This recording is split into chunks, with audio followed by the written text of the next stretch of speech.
સ્વાગત છે બધાનું એક નવા જ વિડીયોમાં।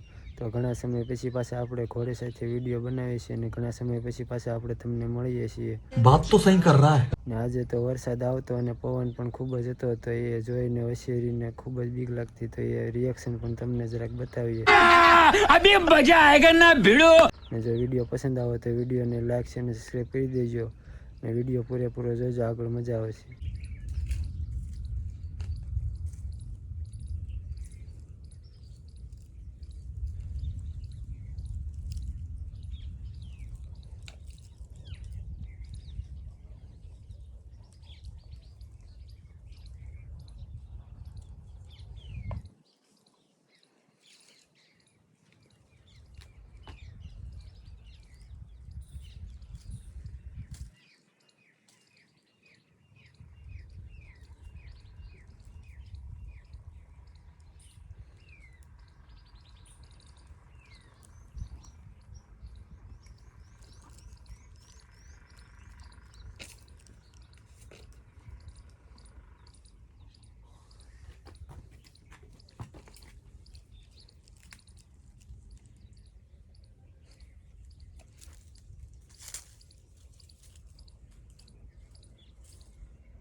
તો બસ મિત્રો, આજના વિડીયોમાં આટલું જ તે। જો વિડીયો તમને પસંદ આવે તો વિડીયોને લાઈક અને સબસ્ક્રાઈબ કરી દેજો। તમને મળે એક નવા જ વિડીયોમાં।